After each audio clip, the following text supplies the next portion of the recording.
ओम शांति। आज की तारीख है 8 जनवरी 2016। साकार महावाक्य। बाबा कहते, मीठे बच्चे, सारे कल्प का यह है सर्वोत्तम कल्याणकारी संगम युग। सारे कल्प में युग है ना, सतयुग, त्रेता, द्वापर, कलयुग, और उनके बीच में भी संगम है। लेकिन यह है सर्वोत्तम कल्याणकारी संगम युग। इसमें तुम बच्चे याद की स्क्रीन से तत्व प्रधान बनते हैं। माने याद से हम कैसे बन जाते हैं? तत्व प्रधान। याद करने से हम तत्व प्रधान बन जाते हैं। याद तो हम द्वापर से करते ही आए हैं, पर उस याद से हम तत्व प्रधान नहीं बनते, माना पावन नहीं होते। लेकिन इस याद से हम तत्व प्रधान हो जाते, पावन हो जाते। क्योंकि ये याद हमें स्वयं भगवान ने आकर सिखलाई कि आखिर भी याद करना कैसे है। तो अपन से याद करते थे ना, भक्ति करते थे तो याद तो करते ही थे, किसी ना किसी रूप में तो याद तो करते ही थे। याद तो कॉमन चीज होगी। लेकिन अभी की याद और उस याद में बहुत जमीन और आसमान का अंतर है, दिन और रात का फर्क है ना। इस याद से हम सत्व प्रधान बन गए और सत्य के लायक बन गए। उस याद से हम सत्व प्रधान नहीं बनते और ही ढूंढने लग जाते कि आखिर भी आए कहाँ। और इस याद से पावन हो जाते, सत्व प्रधान बन जाते। क्योंकि ये समय कौन सा है, समय को भी तो पहचानना है ना। बाप को पहचाना, समय को भी पहचाना। बाबा के बारे में मालूम चला कि भगवान आया हुआ है, मालूम चला। पहले भी कहते थे भगवान को पाना है, पाना है, पाना है, पर समय के बारे में मालूम नहीं। अब इस समय के बारे में मालूम चला तो ये पता पड़ा कि भगवान अब नहीं आएंगे तो कब आएंगे? अभी तो आना है।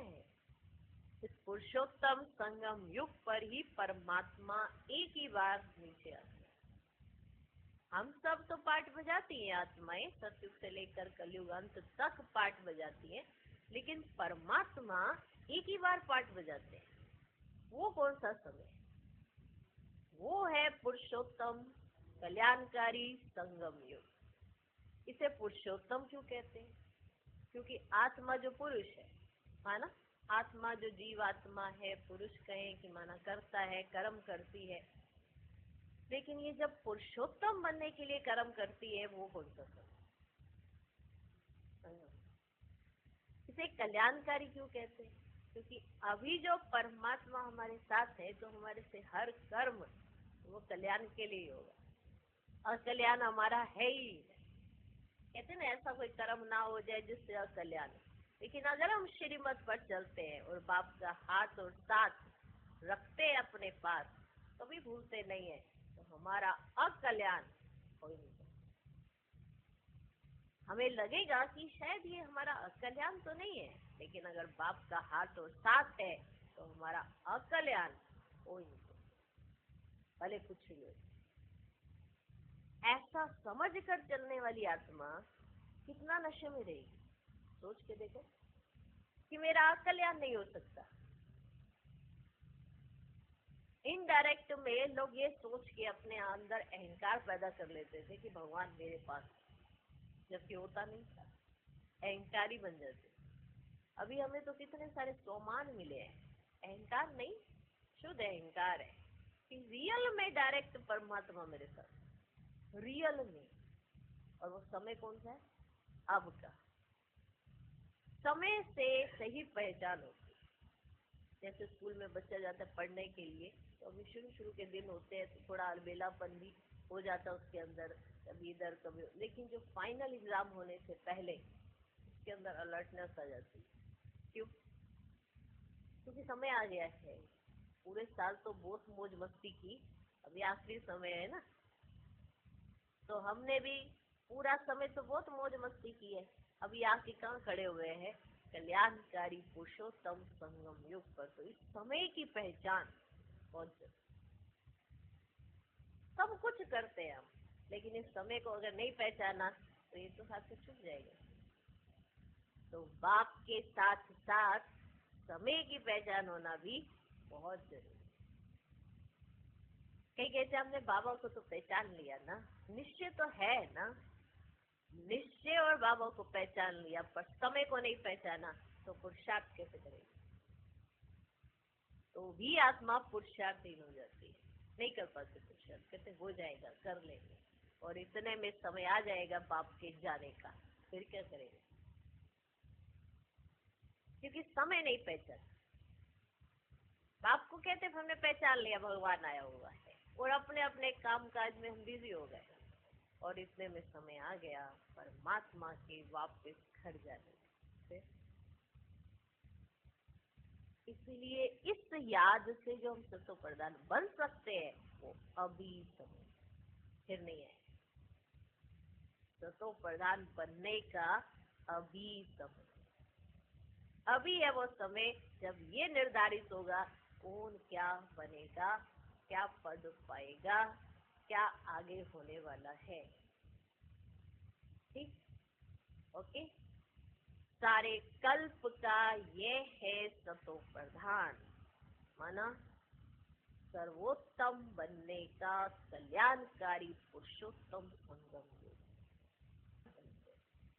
आज का प्रश्न, अनेक प्रकार के प्रश्नों की उत्पत्ति का कारण तथा उन सब का निवारण क्या है? उत्तर, जब देह अभिमान में आते हो तो संशय पैदा होता है, और संशय उठने से ही अनेक प्रश्नों की उत्पत्ति हो जाती है। बाबा कहते, मैंने तुम बच्चों को जो धंधा दिया है, पति से पावन बनो और बनाओ। इस धंधे में रहने से सब प्रश्न खत्म हो जाएंगे। आज का गीत है, तुम्हें पाके हमने जहान पा लिया, धरती तो क्या आसमान पा लिया। ये एक महिमा है कि जब भगवान मिल गया तो सब कुछ मिल गया। तो फिर भगवान जो है ना वो प्रैक्टिकल करके दिखाते हैं, सिर्फ ऐसे आपके गाने पे नहीं चलेंगे, वो सच में आपको धरती और आसमान देंगे, जिस धरती और आसमान में किसी की कोई इंटरफेरेंस नहीं होगी, ना ही कोई बंटवारा होगा, सब कुछ आपका होगा। वो ये प्रैक्टिकल करके दिखाते हैं, ऐसा है आपका माशूक, ऐसा है आपका सर्जन, सब कुछ करके दिखाते हैं। ऐसे नहीं, हवा में नहीं, हवा में कोई किला बना के नहीं देंगे, सच में प्रैक्टिकल में स्वर्ग बना के देंगे, ठीक है ना। ऐसे है हमारे बाबा, समझे हम सब बच्चे। ठीक, गीत गाते हो, तुम्हें पाके हमने जहान पा लिया, सुनाते हैं ना कई बार बाबा को, ऐसे गीत सुनाते हैं हम सब बच्चे। बाबा आप मिले सब कुछ मिला, आप मिले सब कुछ मिला, फिर थोड़ी देर बाद ये नहीं मिला बाबा, ये भी चाहिए। हाँ, ऐसे गीत गाएंगे, तुम मिल गए सब कुछ मिल गया, तुम मिल गए सब कुछ मिल गया। फिर भी ये चीज में थोड़ी सी चल रही है, बाबा ये भी दिलाई दो तो बहुत अच्छा ही हो जाए। ये चीज रुकी पड़ी है, वो चीज रुकी पड़ी है, बातें भी बहुत है, चीजें भी बहुत है जो नहीं मिली है, मना इच्छा भी बहुत है। तो संपन्नता कैसे आएगी, भरपूरता कैसे आएगी, संतुष्टता कैसे आएगी? संतुष्ट कौन रहता है? जिसके पास सब कुछ रहता है। और हमारे पास तो स्वयं परमात्मा रहता है, तो भी हम संतुष्ट ना होए तो फिर तो क्या कह सकते हैं? इसका मतलब हम ही कुछ ऊपर नीचे कर रहे हैं, जिससे हमें याद ही नहीं है कि परमात्मा हमारे साथ रहता है। वो तो साथ है, लेकिन इस बात का एहसास तो हमें ही करना पड़ेगा ना। वो तो अपना एहसास कराने के लिए प्रेजेंट है, हम देख भी पा रहे हैं उनको सन्मुख। अगर हम देख पा रहे हैं तो इस बात का एहसास हमें होने लगेगा। और फिर ये गीत गाएंगे, तुम्हें पाके हमने जहान पा लिया। उनके लिए कुछ भी ऐसा नहीं होता जो उनको ना मिला हुआ, क्योंकि देने वाला ही उनके पास आ गया। किससे मांग करेंगे? और तो दुनिया में कोई ऐसा है ही नहीं जो देता हो किसी को। देने वाला परमात्मा ही तुम्हारा हो गया, और क्या चाहिए बताओ? सब दुनिया में जिससे भी मांग करते हैं वो परमात्मा ही है, और वो परमात्मा ही स्वयं आपका हो जाए, इससे आगे और क्या है क्या कोई और? मनुष्य आत्माएं जो आपको थोड़े बहुत पैसे देंगे या किसी भी आपने कोई कार्य किया तो उसका रिटर्न आपको धन में दे भी देंगे, आप उनकी महिमा इतनी गाते रहते हो, जबकि उनको देने वाला भी स्वयं परमात्मा है। ये निर्धारित करना कि आपके पास कितना धन होगा कितना नहीं, ये भी तो उसी ने निर्धारित किया ना। और आज संगम पर जितना ज्ञान धन हम अपने अंदर धारण करते हैं उतना ही धन आपको लौकिक में भी मिलेगा। इतनी स्पष्ट सी बात हमको स्पष्ट ही नहीं हो पाती। जितने ज्ञान रतन अभी हमारे पास, तो कल को कहीं नौकरी टोकरी कुछ नहीं करना पड़ेगा, कोई बिजनेस नहीं करना पड़ेगा, कुछ कारोबार नहीं करना पड़ेगा, सब कुछ विल में मिलेगा। तो सोचो, ऐसा कुछ करना चाहिए ना जो इतने जन्मों तक कुछ भी करना ना पड़े, या ऐसा करना चाहिए जो अंतिम जन्म में बस करते ही चलो और बाप का हाथ छोड़ दो, तो सारे जन्मों में करना ही पड़ेगा। ये निर्धारित कौन करेगा? ये भी हम ही तय करेंगे। ये सब अब परमात्मा नहीं करते, सब कुछ ऑप्शन हमारे सामने रख देते, ये है ये है ये है, क्या लेना है? माँ बाप है ना, आपको सब कुछ देने के लिए सब कुछ बताया, ये भी है ये भी है ये भी है, क्या लेना है? लोगे तो आप ही ना, हाथ तो आप ही बढ़ाओगे। अब किसकी तरफ आप हाथ बढ़ाते हो ये निर्धारित आप स्वयं अपने संस्कारों से करते हो। संस्कार भी हम ही धारण करते हैं। हाँ, पिछले संस्कार होते हैं, लेकिन इस समय कोई ऐसे संस्कार नहीं जिसपे हम ये कह सके कि ये हमें चला रहे हैं। अभी हम अपने संस्कारों के प्रमाण चला रहे हैं अपने आप। संस्कार नहीं, हम जो तय करना चाहे हम इस समय कर सकते हैं। क्या लेना चाहते हैं क्या नहीं लेना चाहते वो भी हम ही तय कर सकते हैं। हो गया ना निर्धारित, सब कुछ बन गया ना। पूरा ड्रामा कैसे बनेगा?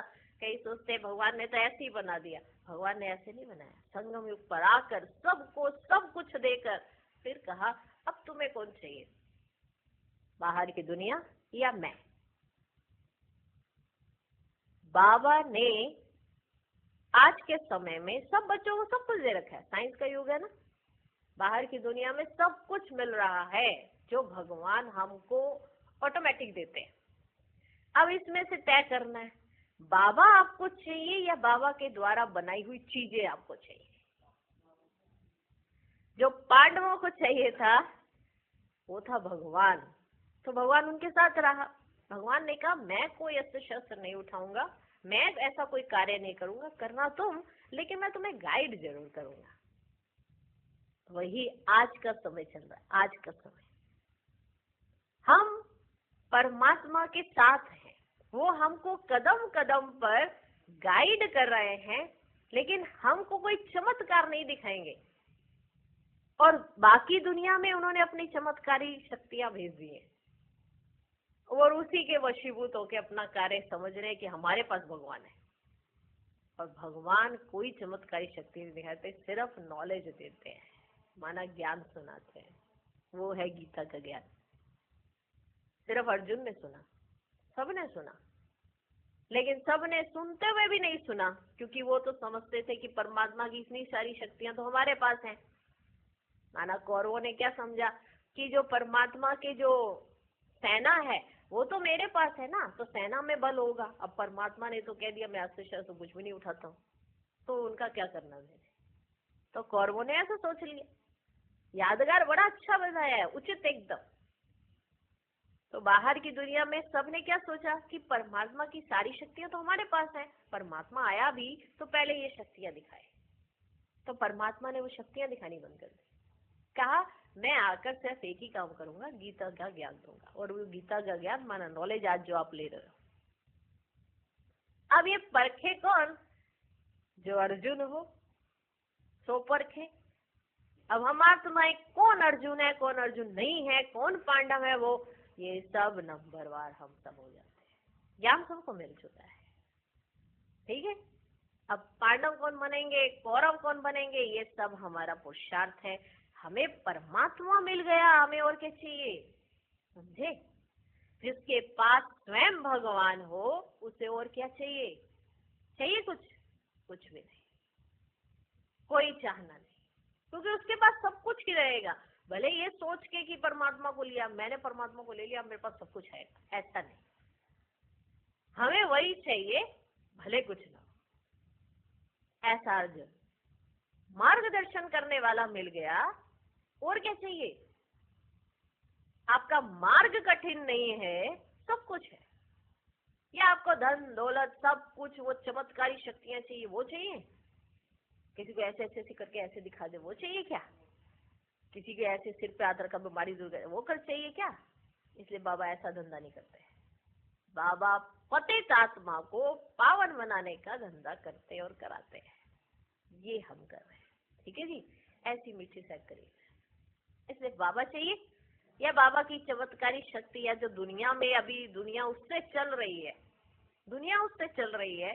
अब भगवान वो शक्तियां नहीं दिखाते, सिर्फ गीता का ज्ञान देते हैं, जो नॉलेज अभी हम सुन रहे हैं। इसके आधार से हम गीत गाएंगे, तुम्हें पाके हमने जहान पा लिया, ठीक है। ओम शांति। ओम शांति। मीठे मीठे रूहानी बच्चों ने ये सुना?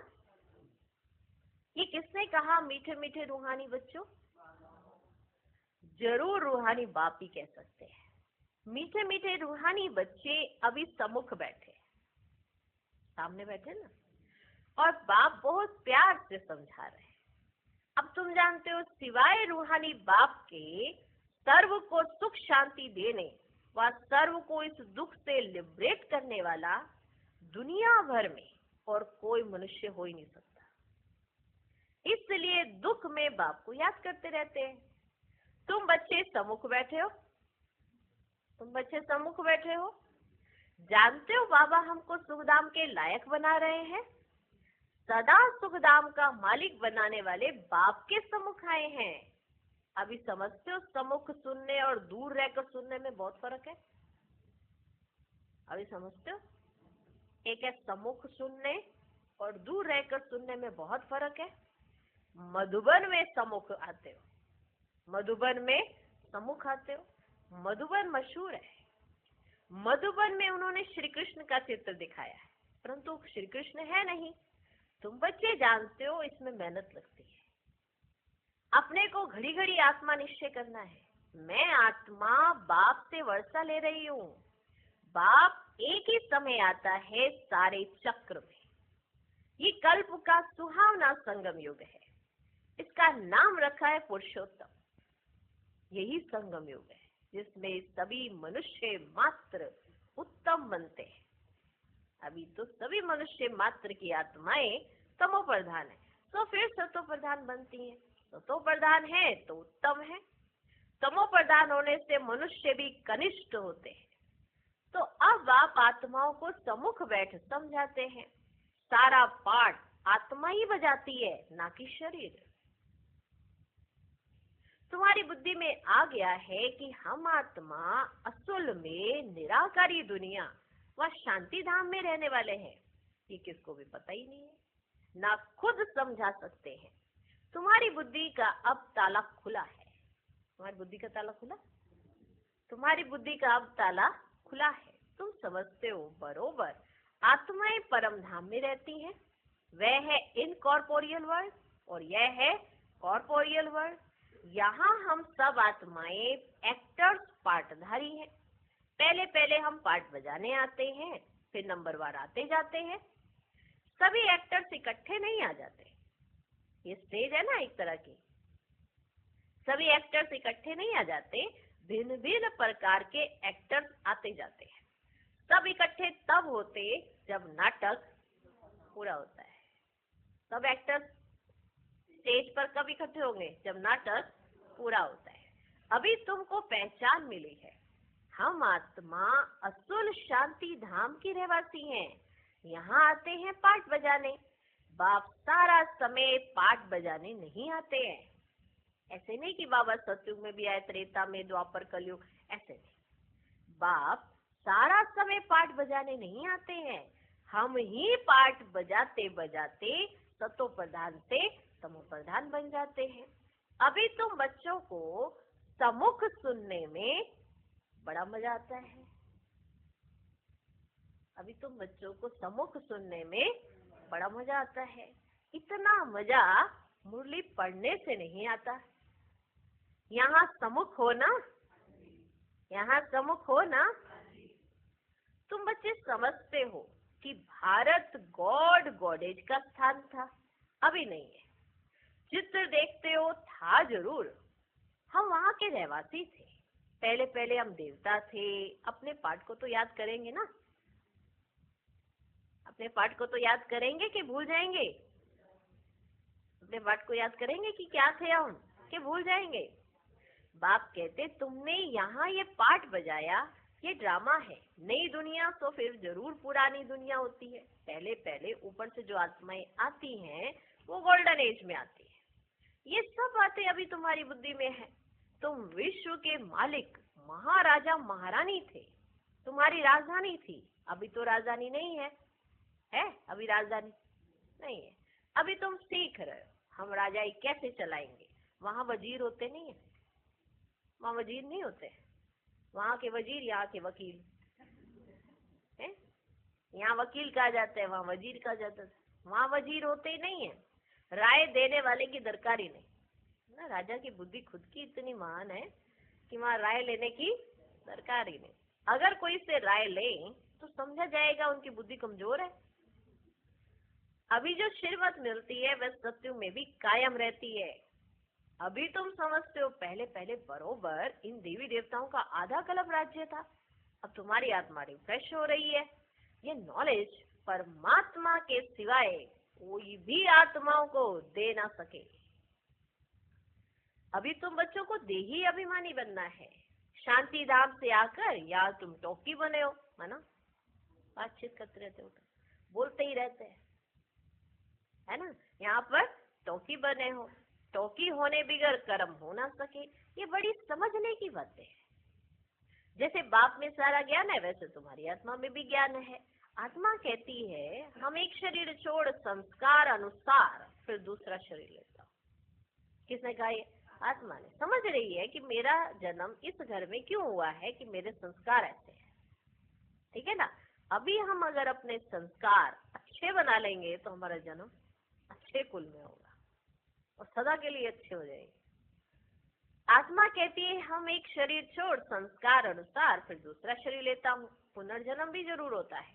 आत्मा को जो भी पाठ मिला हुआ है वह बजाती रहती है। संस्कारों अनुसार दूसरा जन्म लेते रहते हैं। आत्मा की दिन प्रतिदिन प्योरिटी की डिग्री कम होती जाती है।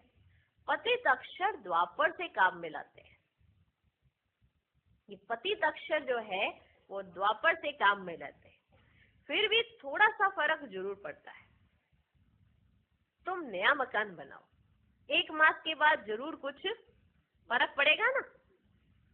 नया मकान बनाया, ओपनिंग की, फिर आके रहने लगे, अब 1 मास हो गया है तो जरूर कुछ फर्क पड़ेगा ना। अभी तुम बच्चे समझते हो बाबा हमको वर्षा दे रहे हैं। बाप कहते हम आए हैं तुम बच्चों को वर्षा देने। जितना जो पुरुषार्थ करेगा उतना पद पाएगा। सीधी सी बात है। जितना जो पुरुषार्थ करेगा उतना पद पाएगा। बाप के पास कोई फर्क नहीं है। बाप जानते हैं हम आत्माओं को पढ़ाते हैं। आत्मा का हक है बाप से वर्षा लेने का। इसमें मेल फीमेल की दृष्टि यहाँ नहीं रहती है कि यहाँ मेल को इतना वर्षा, फीमेल को इतना वर्षा, ऐसे नहीं। यहाँ ये दृष्टि नहीं रहती है। तुम सब बच्चे हो, बाप से वर्षा ले रहे हो। सभी आत्माएं ब्रदर्स हो जिनको बाप पढ़ाते हैं, वर्षा देते हैं। बाप ही रूहानी बच्चों से बात करते हैं। हे लाडले मीठे सिकिलदे बच्चों। ये किसने कहा? रूहानी बाप ने। हे लाडले मीठे सिकिलदे बच्चों, तुम बहुत समय पाठ बजाते बजाते अब फिर आकर मिले हो अपना वर्षा लेने। ये भी ड्रामा में नूंद है। शुरू से लेकर पाठ नूंदा हुआ है। तुम एक्टर्स पाठ बजाते एक्ट करते रहते हो। आत्मा अविनाशी है, इसमें अविनाशी पाठ नूंदा हुआ है। शरीर तो बदलता रहता है। बाकी आत्मा सिर्फ पवित्र से अपवित्र बनती है, पतित बनती है। सत्युग में है पावन। इसको कहा जाता है पतित दुनिया। जब देवताओं का राज्य था तो वाइसलेस वर्ल्ड थी, अभी नहीं है। ये खेल है ना बच्चे। नई दुनिया तो फिर पुरानी दुनिया, पुरानी दुनिया फिर नई दुनिया। पुरानी दुनिया से नई दुनिया से झट से नहीं आ जाती है, परमात्मा को आना पड़ता है, फिर आती है नई दुनिया। अभी सुखधाम स्थापन होता है, बाकी सब आत्माएं मुक्ति धाम में रहेंगी। अभी ये बेहद का नाटक आकर पूरा हुआ है, सब आत्माएं मच्छरों में सड़ जाएंगी। इस समय कोई भी आत्मा आए तो पतित दुनिया में उनकी क्या वैल्यू होगी? वैल्यू उनकी है जो पहले पहले नई दुनिया में आते हैं। अगर इस समय कोई आत्मा आए ऊपर से नीचे, क्या वैल्यू होगी पतित दुनिया में? कुछ नहीं ना, वो भी आके थोड़े समय में ही पतित हो जाएगी, लेकिन वैल्यू तो उनकी है जो शुरू शुरू में उतरे नई दुनिया में। तुम जानते हो जो नई दुनिया थी वह फिर पुरानी बनी है। नई दुनिया में हम देवी देवता थे, वहां दुख का नाम ही नहीं था, वहां दुख था ही नहीं। यहाँ तो अथाह दुख है। बाप आकर दुख की दुनिया से लिबरेट करते हैं। ये पुरानी दुनिया बदलनी जरूर है। तुम समझते बरोबर हम सत्युग के मालिक थे, फिर 84 जन्मों के बाद ऐसे बने। अब फिर बाप कहते हैं मुझे याद करो तो तुम स्वर्ग के मालिक बनेंगे। तो हम क्यों ना अपने को आत्मा निश्चय करें और बाप को याद करें? अगर हम स्वर्ग के मालिक बन सकते हैं, विश्व के मालिक बन सकते हैं और नंबर 1 देवता बन सकते हैं, तो क्यों ना ऐसा करें? तो हम क्यों ना अपने को आत्मा निश्चय करें और बाप को याद करें। कुछ तो मेहनत करनी पड़ेगी ना, करनी पड़ेगी कि नहीं? कुछ तो मेहनत करनी होगी ना। राजा ही पाना कोई सहज थोड़ी है, सहज है क्या? और सिर्फ करना क्या है? बाबा से प्यार करना है, ठीक है? वो भी करना कितना मुश्किल लग रहा है। देखो, हम जो काम बड़ा आसानी से कर सकते थे वो थी याद। बचपन से करते थे हर चीज में। बचपन में बच्चा माँ को याद करता, फिर बड़ा होता दोस्त को। माने ये याद जो चीज थी ना, हमारे लिए सबसे सहज थी। अब ये याद जो चीज है ना, बड़ी तिरकनी सी है, खिसकी जाती है, इसीलिए मेहनत है। तो बाबा ने भी देखा मेरे बच्चों को ज्यादा मेहनत ना करनी पड़े, तो इनको तो मुझसे प्यार है ही है, तो मैं यही काम इनको दे देता हूँ, याद कर। अब उनको क्या पता था कि यही काम इनके लिए मुश्किल होने वाला है, क्योंकि इन्होंने मुझसे बुद्धि तो लगाई ही नहीं हुई है, इधर उधर घुसा दी। अब उधर से बुद्धि हटाए तो मेरी याद में रह सके ना। अब उसी में मेहनत है सारी। पहले तो बड़ी खुशी खुशी गए, बाबा आप आएंगे तो हम बलिहार जाएंगे। तो बाबा भी खुशी खुशी से उसी में आ गए कि बच्चे कह रहे हैं चलो चलते हैं। अब यहाँ आके देखा तो कोई कहीं फंसा हुआ है, कोई कहीं फंसा हुआ। चिट्ठियां तो इतनी लिखी थी कि जैसे ये मेरे बगैर रह ना पा रहे। फिर आके देखा तो इनकी तो बुद्धि कहीं कहीं फंसी हुई है और आर्टिफिशियल चीजों में फंसी हुई है। मैं इन्हें ओरिजिनल चीज देने आया हूँ, उसकी तरफ देख ही नहीं रहे, ताकि वो सदा काल के लिए इन्हें मिल जाए, एक बार में इनको सब दुखों से छुटकारा मिल जाए। मैं कह रहा हूँ ये काम मत करो, उस काम में मत जाओ, फालतू में फंसताओगे। फिर बाद में फिर भी बुद्धि उधर ही लगाए जा रहे हैं, कहना ही नहीं मानते हैं। तो मेहनत लगती, जिसको ये बात समझ आ जाए उसके लिए मेहनत ही नहीं है। उसको याद भूलनी मुश्किल होती है, उसको घड़ी घड़ी याद आती रहती है। इसीलिए सब नंबर वाली है ना, सब नंबर 1 थोड़ा बनते हैं। अब ऐसी याद सबकी थोड़ा रहती है, लेकिन इसके लिए मेहनत तो कर सकते हैं ना। जब तक जीना है पुरुषार्थ करते रहना है।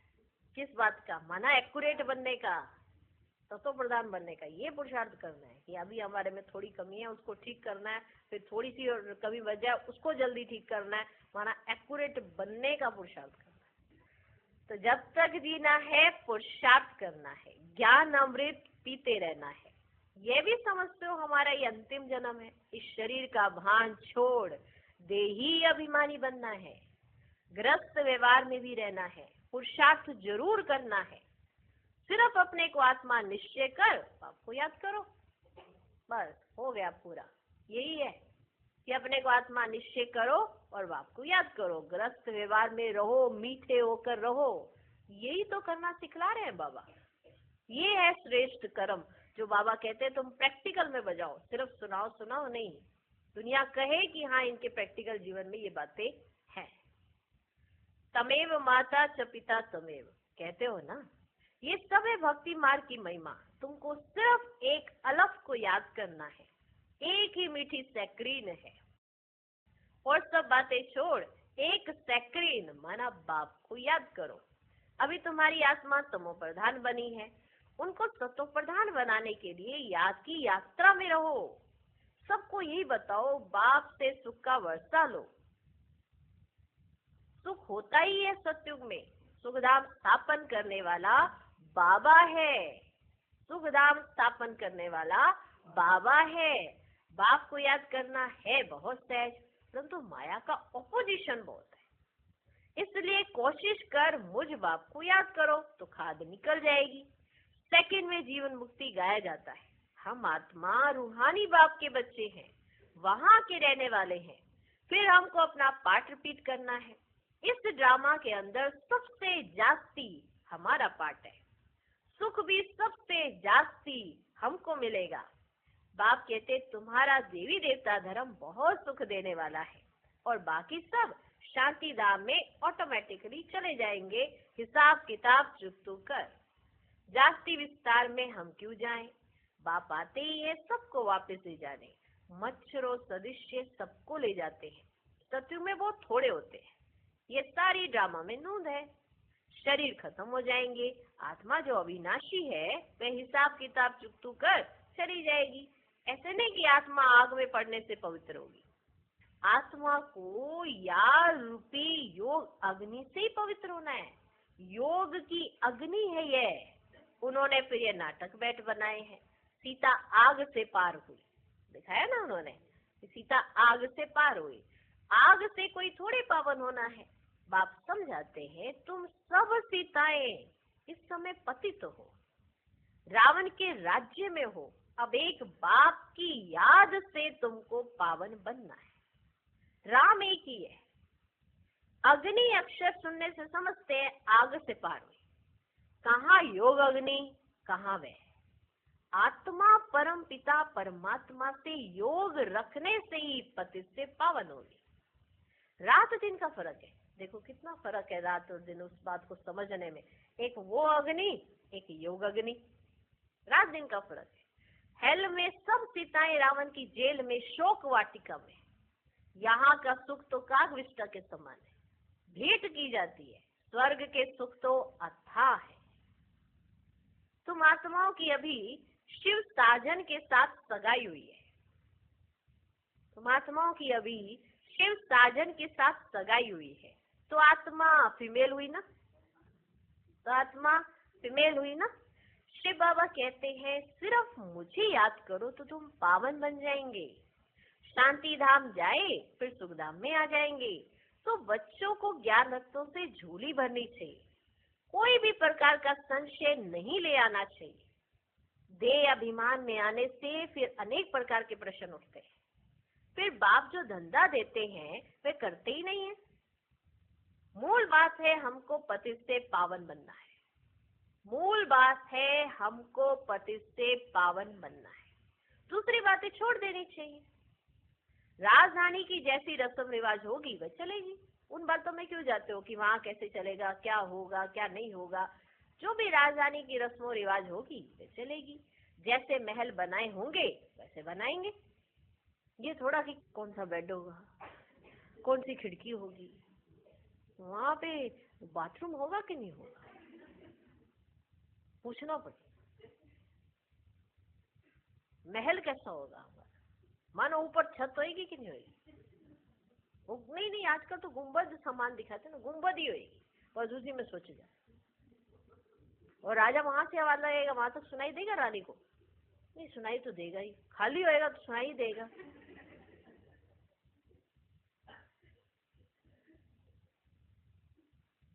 रानी कितनी दासियां लाएगी अपने साथ? तो कहीं है इसमें ही चले जाते। नहीं, समझता नहीं आया। बाबा आपने कहा था कि ऐसे होगा, ऐसे होगा, हवा ऐसे चलेगी, गीत गाएगी। और तो फिर वहाँ क्या गाने बजाने वाले नहीं होंगे जो हवाई गीत गा रही होगी? दूसरी बातें छोड़ देनी चाहिए। राजधानी की जैसी रस्म रिवाज होगी वह चलेगी। जैसे महल बनाए होंगे वैसे बनाएंगे। मूल बात है पवित्र बनने की। मूल बात है पवित्र बनने की। बुलाते भी है ना कि हे पतित पावन आओ, हमको आकर पावन बनाओ। पावन बनने से सुखी बन जाएंगे। सबसे पावन है देवी देवता। अभी तुम 21 जन्म के लिए सर्वोत्तम पावन बनते हो, उसको कहा जाता है संपूर्ण निर्विकारी पावन। तो बाप जो श्रीमत देते हैं उस पर चलना चाहिए। कोई भी संकल्प उठाने की दरकार नहीं, कोई भी संकल्प उठाने की दरकार नहीं। सब कुछ तो मालूम चल गया, अब इसमें भी कोई संकल्प उठाए तो क्या कहें। पहले हम पतित से पावन तो बने, पुकारते भी है कि हे पतित पावन आओ। तुम समझते कुछ भी नहीं, यह भी नहीं जानते कि पतित पावन कौन है। अभी बाबा हम सब बच्चों के बीच में एक साधारण रीति आते हैं ना, तो शायद हम उनसे प्रश्न पूछने के लिए अपना पता नहीं एक अधिकार ही समझ लेते हैं, वरना कहीं पर और कोई ऐसे अथॉरिटी वाला हो पर्सन तो अपने अंदर प्रश्न ही नहीं उठाते उसके कि उससे ऐसे थोड़ा प्रश्न किए जा सकते हैं। खुद में उठने से पहले ही अपने प्रश्नों को बंद कर दिया जाता है कि नहीं, ऐसे प्रश्न उनसे थोड़ा करेंगे, क्योंकि वहां उनकी अथॉरिटी देखकर हम अपने प्रश्नों को बंद कर देते हैं। यहाँ ऑलमाइटी अथॉरिटी होते हुए भी हम कई प्रश्नों को जन्म देते हैं। कारण क्या है कि बाप साधारण रीति आते हैं और हम सब बच्चों के बीच में साधारण रीति रहते हैं, और हम कितनी आसानी से कह देते हैं बाबा आप पहले ऐसे कह रहे थे फिर ऐसे कह रहे थे। बोलते हुए लज्जा नहीं आती है। किससे कह रहे हैं? उनसे जो ऑलमाइटी अथॉरिटी है, उनके सामने हम प्रश्न रख रहे हैं, वो भी एक सिली से चिल्लर जैसे प्रश्न, जिससे ये अनुमान लगाया जाता है कि आपके अंदर अभी संशय दूर नहीं हुआ है। हमें कितना अपने ऊपर विचार करना चाहिए कि हम कैसी आत्मा है। निश्चय बुद्धि है, एकदम कोई डाउट नहीं, कोई संशय नहीं, हर बात में हाँ जी करने वाले हैं या हाँ जी वाली बातों में भी डाउट करने वाले हैं। मैं कौन सी आत्मा बन रही हूँ? अच्छी वाली आत्मा जिसे बाप देखकर खुश हो जाए, वाह मेरा लाडला बच्चा, जिसके अंदर कभी प्रश्न नहीं आया, वाह बच्चे वाह। ऐसी आत्मा या ऐसी आत्मा घड़ी घड़ी जिसके अंदर प्रश्न आते हो फिर खुद को समझाती हो, फिर प्रश्न आते हो फिर खुद को समझाती हो, या ऐसी आत्मा? कैसी आत्मा बनना है? निश्चय बुद्धि, निश्चिंत अवस्था उसी की रहती है जिसे हर बात में कहना आता है हाँ जी, जो बाबा कहे वही करेंगे हम। बस इस ज्ञान का और कोई ज्यादा विस्तार नहीं है, सिर्फ इसे समझने की जरूरत है कि हम कहाँ पर हैं, हम क्या करने आए हैं और हम किस लिए आए हैं। हम पतित हो गए थे, हम यहाँ पर पावन बनने के लिए आए हैं। उसके लिए बाबा युक्तियां बताते हैं। यह भी नहीं जानते पतित पावन कौन है। यह है पतित दुनिया, वह है पावन दुनिया। मुख्य बात है ही पावन बनने की। पावन कौन बनाएंगे, पावन कौन बनाएंगे, ये कुछ भी पता ही नहीं था, और वहां बाहर तो किसी को पता ही नहीं है।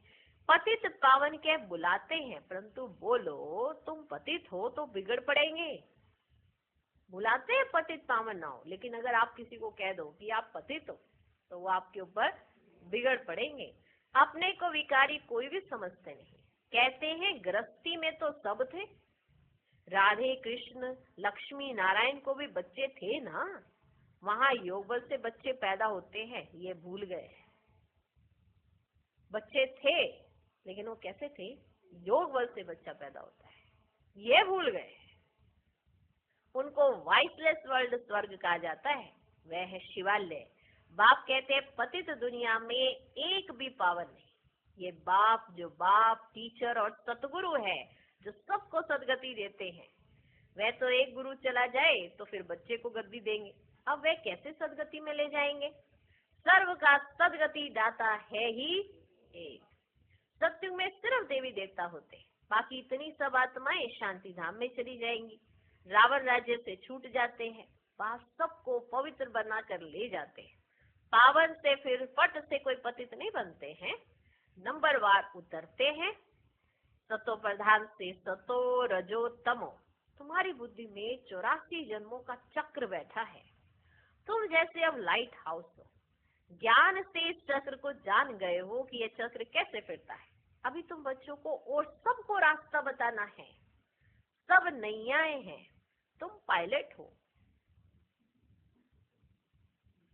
सब नैयाएं हैं, तुम पायलट हो, रास्ता बताने वाले। सबको बोलो, आप शांति धाम सुख धाम को याद करो, कलयुग दुख धाम को भूल जाओ। अच्छा, मीठे मीठे सिके लधे बच्चों प्रति माता पिता बाप दादा का याद प्यार और गुड मॉर्निंग। रूहानी बाप की रूहानी बच्चों को नमस्ते। हम रूहानी बच्चों की भी रूहानी बाप को नमस्ते नमस्ते नमस्ते। Good morning good morning good morning. धारणा के लिए मुख्य सार, पहला पॉइंट, जब तक जीना है ज्ञान अमृत पीते रहना है, अपनी झोली ज्ञान रत्नों से भरनी है, संशय में आकर कोई प्रश्न नहीं उठाने हैं। दूसरा पॉइंट, योग अग्नि से आत्मा रूपी सीता को पावन बनाना है, किसी बात के विस्तार में जास्ती ना जाकर देही अभिमानी बनने की मेहनत करनी है, शांति धाम और सुख धाम को याद करना है। आज का वरदान, प्रारब्ध की इच्छा को त्याग, अच्छा पुरुषार्थ करने वाले श्रेष्ठ पुरुषार्थी भव। श्रेष्ठ पुरुषार्थी उन्हें कहा जाता है जो पुरुषार्थ की प्रारब्ध को भोगने की इच्छा नहीं रखते। जहाँ इच्छा है वहाँ स्वस्थता खत्म हो जाती है और सोचता बन जाते हैं, माना सोचने वाले। जो यहाँ ही प्रारब्ध भोगने की इच्छा रखते हैं वे अपनी भविष्य कमाई जमा होने में कमी कर देते हैं। इसलिए इच्छा के बजाय अच्छा शब्द याद रखो। श्रेष्ठ पुरुषार्थी सदा फ्लोलेस बनने का पुरुषार्थ करते हैं, किसी भी बात में फेल नहीं होते। आज का स्लोगन, साधन कमल पुष्प बनकर यूज करो, क्योंकि ये आपके कर्म योग का फल है। सब कुछ है, माना बिना मेहनत के सब कुछ हासिल हो सकता है। आज के समय बिना मेहनत सब कुछ, फिर उसमें ये भूल जाना कि ये मिला कैसे है, ये कितनी बड़ी मूर्खता है। कि ये प्राप्ति कराने वाला कौन है, ये भूल जाना। ये भूल जाना कि ये फल है, ना कि यही सब कुछ है। और ये फल कहाँ से मिला है ये मत भूलो। ये साधन के पीछे हम अपने बाबा को ना भूल जाएं। हर चीज हमें बाबा के द्वारा ही मिली है, तो बाबा को तो ना भूले। डबल लाइट स्थिति का अनुभव, रूहानी एक्सरसाइज द्वारा वेट को समाप्त कर माशूक समान डबल लाइट बनो, तब आशिक और माशूक की समान जोड़ी अच्छी लगेगी। के लिए अभी अभी निराकारी, अभी अभी अव्यक्त फरिश्ता और अभी अभी साकारी कर्मयोगी। ये रूहानी एक्सरसाइज करो। परम धाम, सूक्ष्म वतन, साकारी लोक और साकारी लोक में भी कर्मयोगी। ठीक, अच्छा। ओम शांति।